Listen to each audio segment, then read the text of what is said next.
Hey guys, Mustached Tom here, and I'm here to review the movie Companion.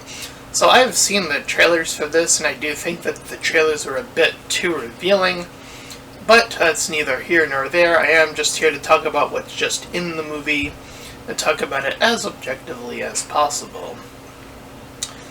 So, if the poster isn't any indication, I guess, spoiler alert, question mark, but the woman you are seeing with the white eyes is indeed a robot, as we will come to learn,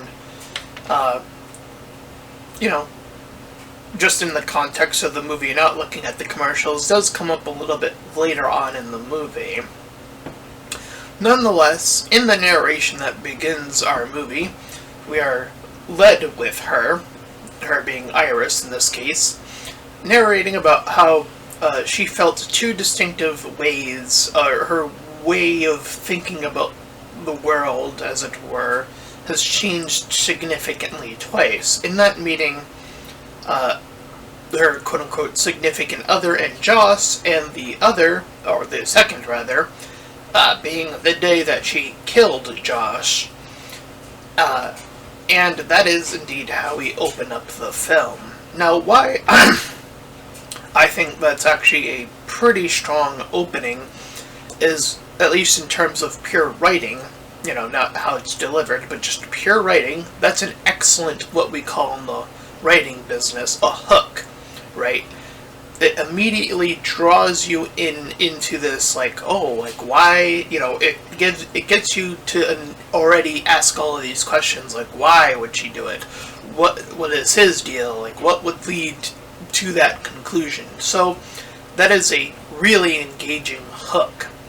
And I will say, just early on, just in case people leave, is that I think this is an insanely tight script. Like, holy moly, is almost everything, if not everything, is accounted for within the context of the script. And I gotta say, whoever this writer is definitely very experienced in writing.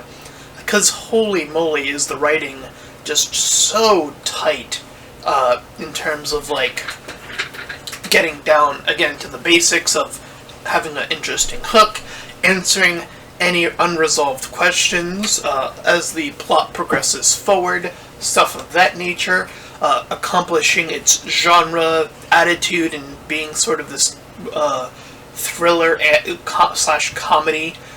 Achieves both of these as well. It achieves pretty much, I think, everything it sets out to do.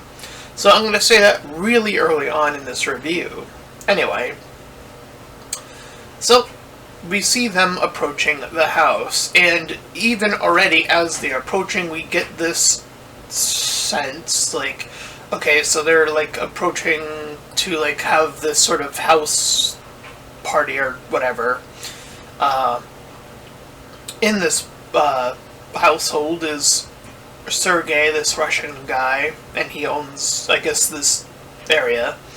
We have Kate, who Iris kind of alludes to as the one who hates everyone, Patrick, and who's the other one? Eli, I believe is his name.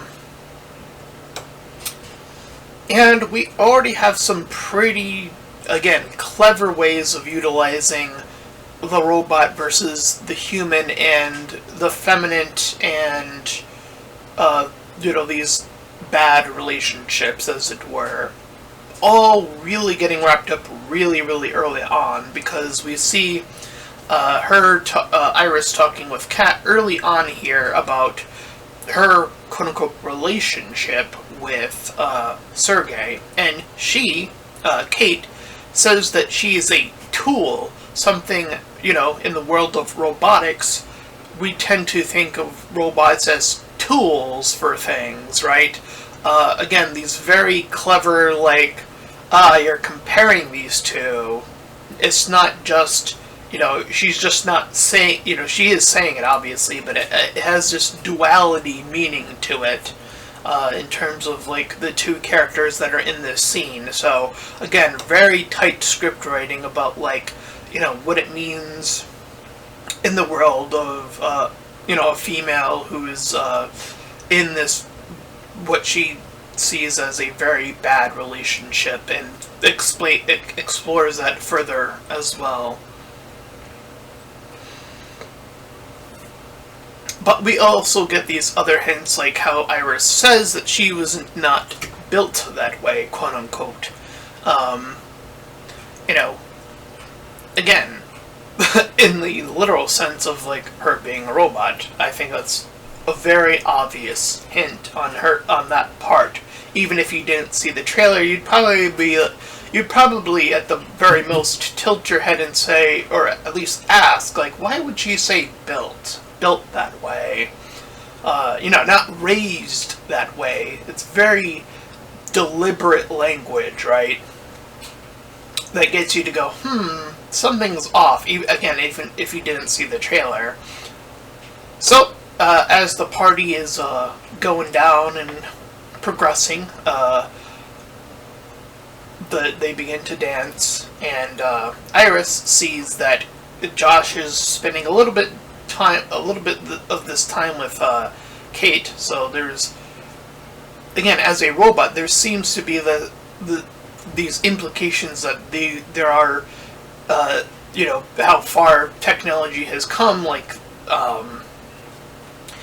this idea that she's getting jealous is sort of the concept here, and it's already a fascinating, like, discussion about, like, how close are we to this? I mean, there are areas where people have built full-on robots already. Like, that is something we're already in.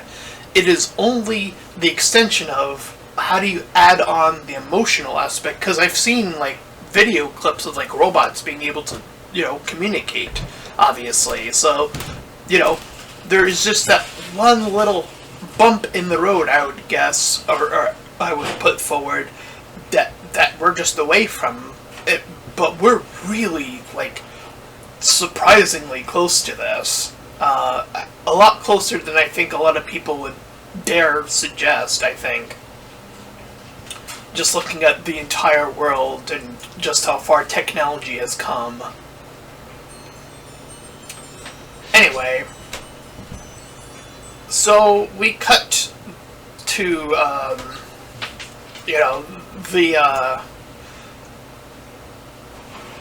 them being, like, a little separated. And, we see these little, again, hints, or rather, like, clues that something else is going on with him grabbing his phone and grabbing this UBS stick that seems to allude to something. While as Iris, he tells, like, Iris to go out and, like, after he, like, messes with this thing that he has on him. So we'll talk about that a little bit later on. So we see her already with a knife in hand. And we see that Sergei enters the beach. So already he's subjecting her to, do the put the lotion, the tan lotion stuff on him, and then he proceeds to get handsy, alluding to the idea that, men have this, or I guess I should preference, because there is a gay couple in this, so even that has its own complexities, I guess, to it as well, but straight men, with the whole, like, this over compensation for masculinity, he feels like he's, like, entitled to flirt with her in this way. Again, very object-oriented sort of vibes here definitely are sort of beginning to be like, okay, so there's obviously that with him. And we see the immediate cut of her returning being a bloody mess.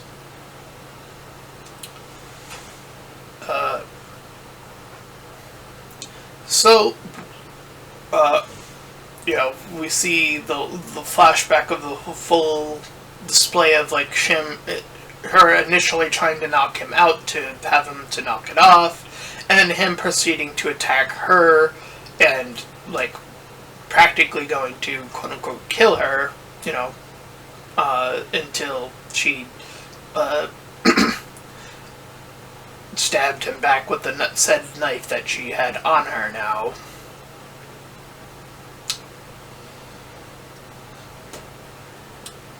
So this is the moment where if all the hints weren't enough,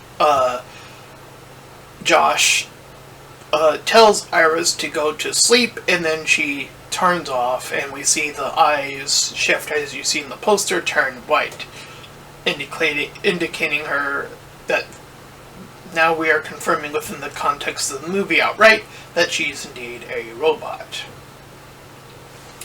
And the thing that he had on him was a tablet that allows him to change her settings as he sees fit. Again, this idea of, you are this tool for me, as it were. So, the tablet, she's awoken at a certain point, all tied up and whatnot. And he wants to at least give her the grace, I guess, or whatever, how he puts it, of, like, letting her know that she is indeed a robot, because that'll come into play a little bit later on via flashback, or, like, very soon anyway. So he displays, like, how she can tell the weather, and that she can speak other languages with him manipulating the little tablet that he has. And we get a flashback of her setup of what we saw in the beginning, once again, with now the added context that this was all, like, this preamble setup that comes, like, the data, being stored as memory, how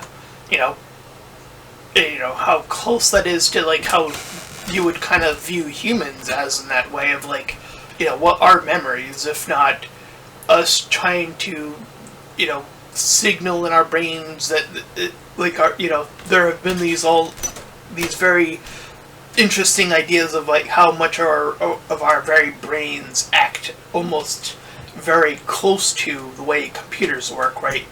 Our brains work where these signals in our brains sort of light up, literally, as we are communing what we want, even in the most basic of basic desires to the more complex. Different parts of your brain literally light up or turn off, depending on what you're doing.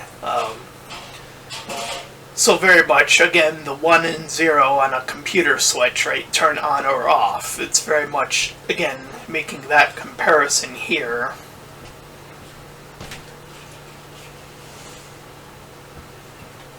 So it shows how they really met up, and how he set her up in that way, and then how that led to pretty immediate, satisfactory fuck session for him.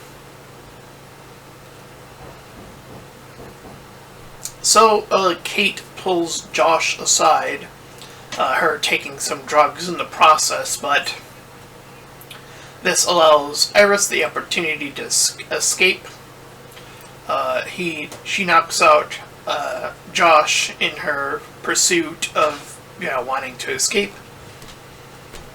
And we then learn, as she does so, she, like, just runs past the other couple that we're gonna talk about a little bit more as well. But how this was actually all a plan from just him and Josh and Kate to kill Sergei for all of his money, as it actually turns out. It is here where a second revelation is put forth, when the money is being taught or being brought up as a split of ways. This is where Eli shows that Patrick is also a robot, and that he is also in a relationship with a robot. So Eli takes the gun, has the money, or, the money is there as this greater incentive for them to essentially want to capture Iris and make sure that she doesn't, reveal all of this, because these robots, as we will later learn, have to tell the truth, as it were. But as she is indeed free, we see that her intelligence was set to 40%, and that she allows herself to bridge that all the way up to the full 100%. She's able to fully utilize all of her intelligence now. So she's now planning on trying to figure out a way back home, because obviously they're elsewhere. In the meanwhile, we see that as Patrick and Eli are heading out, that Patrick says that he also realizes, or had come to realize, that he was a robot due to the amount of time they have spent together, and how Eli sees a heavy distinction between their relationship, and how, he says he's in love with his robot versus, this different relationship within Josh and Iris. He says as much as that it's very different. And even the way Patrick is told to, express his love, as it were, is a very interesting thing, with him already being aware that he's a robot. He initially doesn't know, and then, Eli pushes him to, and you get these words that are very interesting of there's this pain almost, and there's this there's a lot of pain in reference to this, just to make it simplistic. So that is also very interesting, and it seems like there was almost this conflation of pain versus not pleasure, but I'm trying to think of the word currently, but I digress. Point being is that passion, I guess, would be the word. That this passion runs in this way that feels like pain, almost.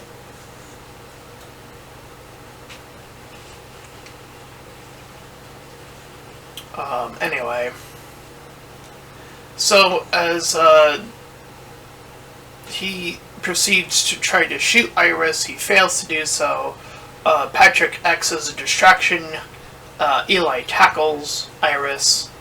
And then, continually in defensive mode here, so because she's still now programmed to be able to portray violence upon humans, because that is a part of what Josh allowed to happen. He reprogrammed her to, because of initial part of the flashback is we hear that they were originally programmed not to harm humans, not to harm anyone, in fact, or any animals or anything, and for that matter. So obviously there was a rewiring of program even to that extent to get this plan going. Again, these very typed script of there's an answer to pretty much every question that you could conceivably have. So Patrick is now left there, idle, as the other two, Josh and Kate, head over to him. And we have him, Josh, reprogram Patrick to fall in love with him, just to utilize him to get back to Iris.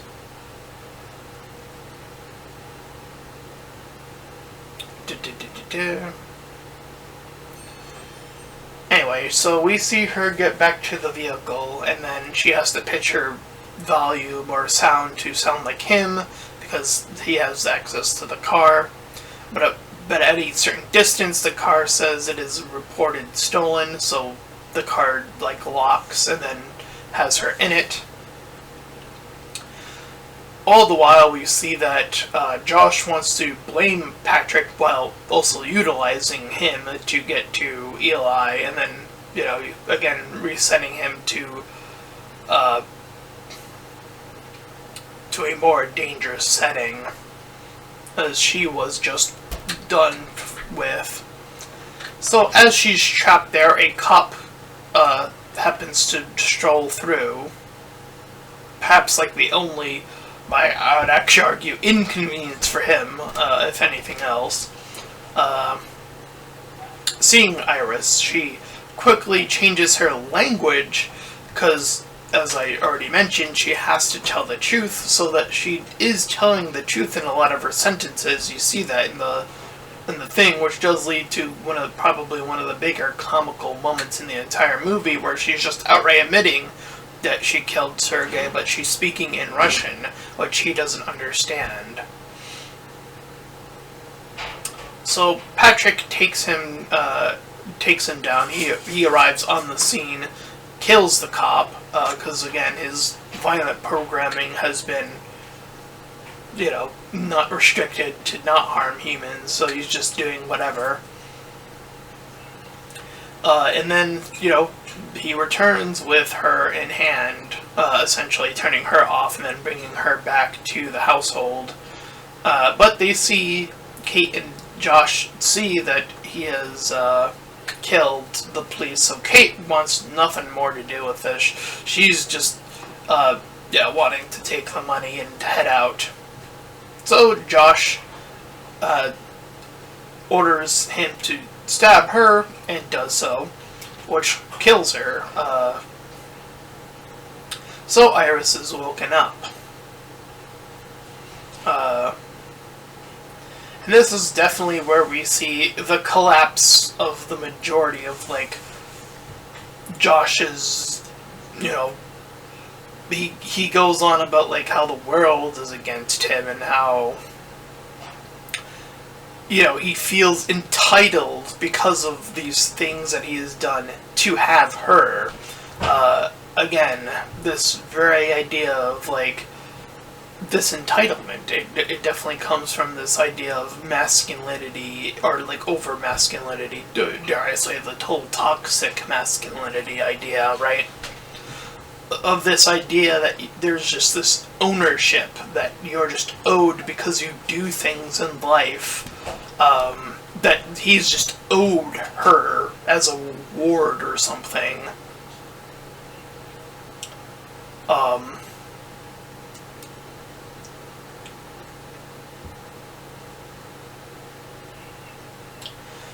And we do get to see a moment of Iris clapping back, saying, how he is indeed entitled, and even, hits him with the dick size, and all these other things about, how insignificant he kind of actually is, through that lens. Again, she's programmed still to tell the truth, so again, sort of just pans out as to all be true, at least from her perspective.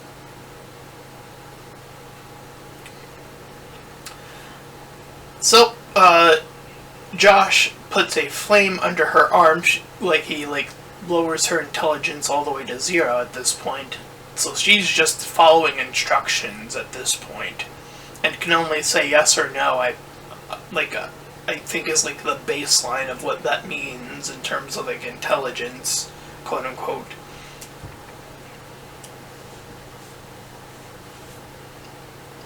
So he has the fire underneath her, and she, he's asking if she can feel that pain. She answers yes, while he's on the phone, and not really even paying attention to her until the call is done and the fire is spreading, and then he tells Patrick to deal with it. And gets her to shoot her brain, eventually.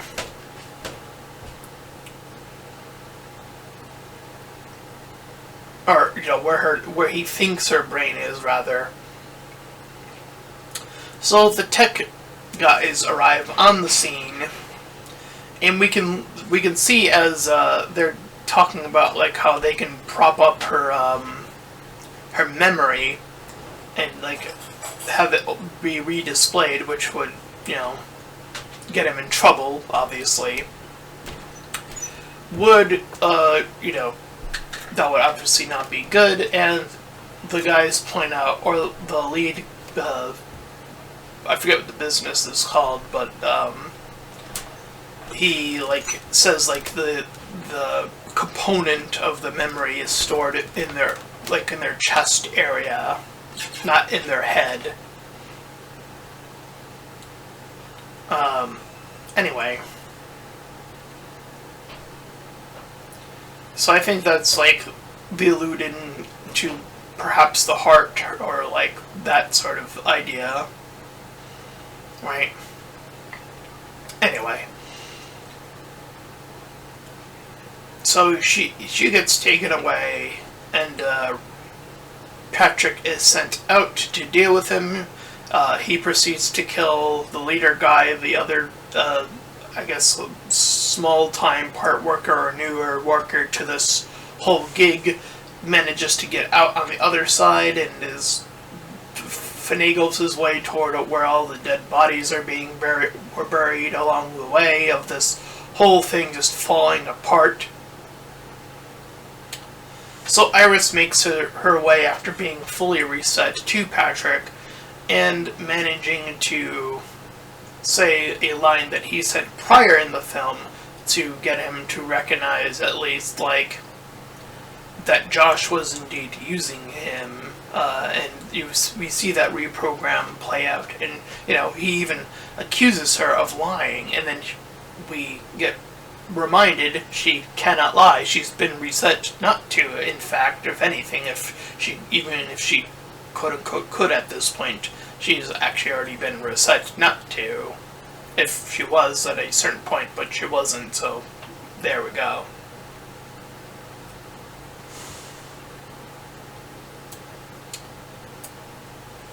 So, yes, he's able to recall Eli in the memories throughout the movie that they had together, the real ones, not the fake ones, by the way, and proceeds to shoot upwards towards himself, ending eliminating himself from the process.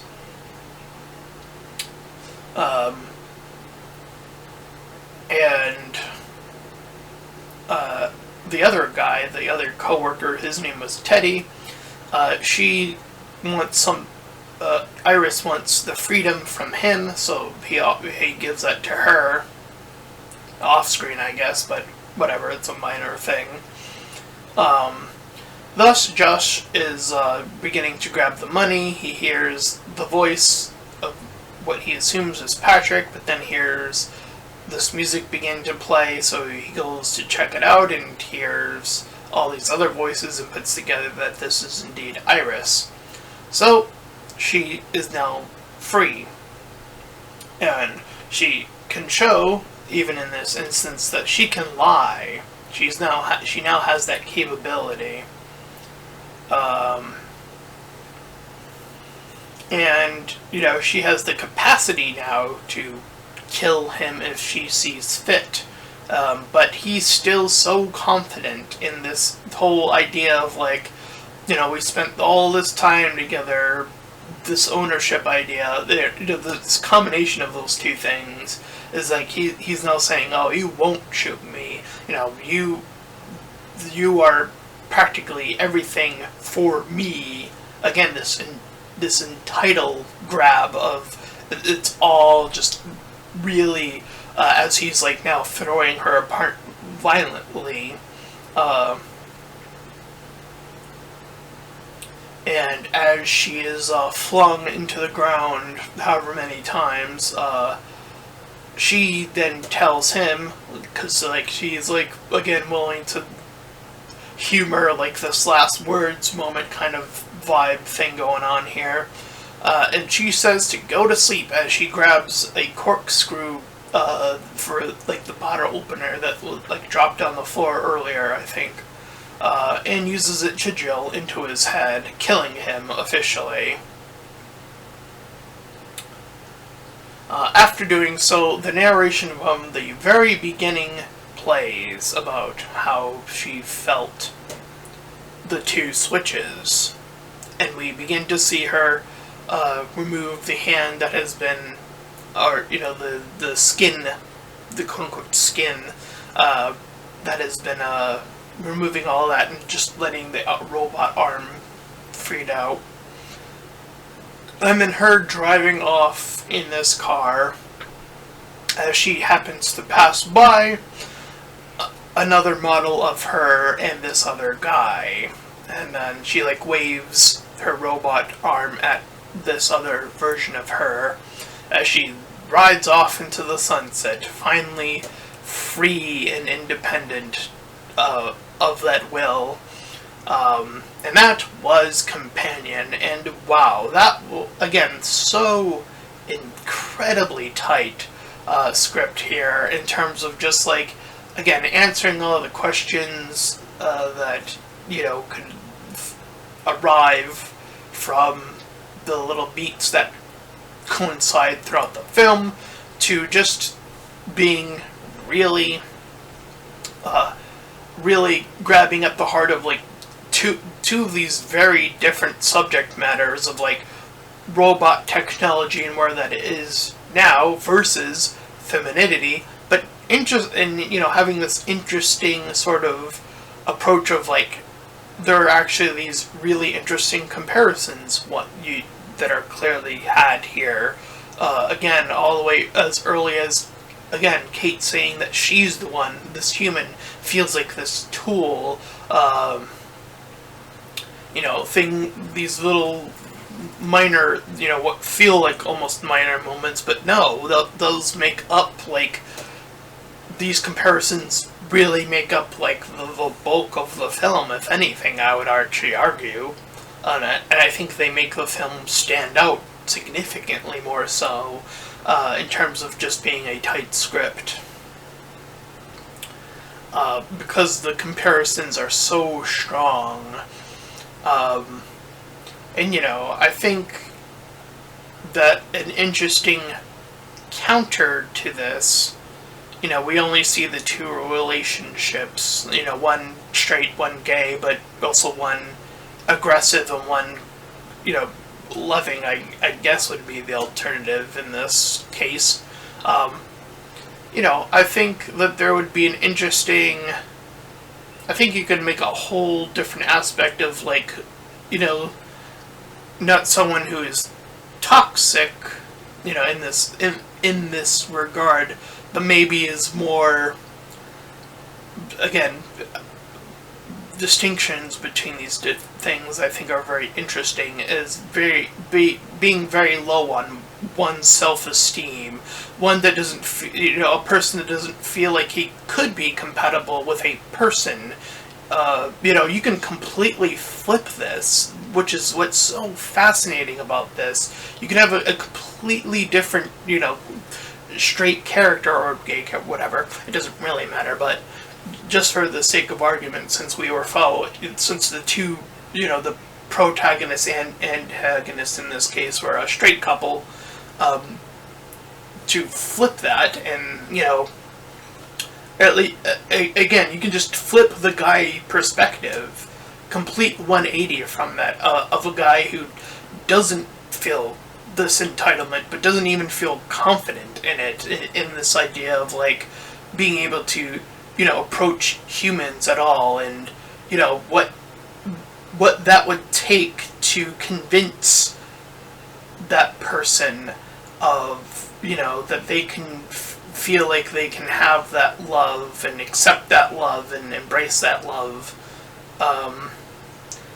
That's a completely different movie, and I think that's what makes this movie so interesting, is that it lends itself to a complete flip, and there's so many more ideas that can spring off of this one. To me, that's so compelling. You can even have the flip of the ending of the context of this movie in terms of he embraces, you could have the arc be that he embraces all of this, and then he is the one who decides to willingly, free her from her, coding, from that process, and to see, with that now done, if there is still that love that they were building along with the coding and all that place beforehand. I think, again, that's a complete. I would love to see the complete opposite of this movie in that regard, in terms of like them building all of that up, and that very interpersonal of like, wanting your companion in this case to, be free from any indication of like that they need, or that they feel, again, like a tool, as Kate puts earlier. So again, that flipped context to me is what I feel like this companion movie feels. It feels like it needs a companion piece to it. Maybe we can get a sequel, who knows. But again, I don't think that would fit the horror narrative, so there's that. Obviously that would come to a more pure romance, I guess, in that sense, of a movie. But, I still think that there's plenty of room for that type of movie. So yeah, I definitely enjoyed Companion. I think this is extremely solid, so good. I'm going to give this movie a 10 out of 10. I think this is an expert movie. Like, this is just so tight, so well written, just so... everything just hits where it needs to hit. This is, like, expert crafting here of, like, writing and, the little subtle hints of, like, even you see it earlier of, like, her dropping the knife, her having the USB in her bag, and then him taking that later on in the movie. These little things that are like, these little hints that are, just things happening on the screen, not, words aren't even being said. All of these things just compiling together to just make this so tight of a movie, just so wonderfully put together. So, if you have not yet watched this movie, I highly, highly recommend it. So yeah, that's my review of Companion. If you ended up enjoying it, then please feel free to like, comment, and subscribe. Also make sure to check out those links in the description. One will head you to my petition to help out small YouTubers. Second, to my PayPal, where you can help support me in my channel directly. And third, to my Discord server, you can join Collab Shield, all that close stuff for free. And until next time, everyone, bye-bye.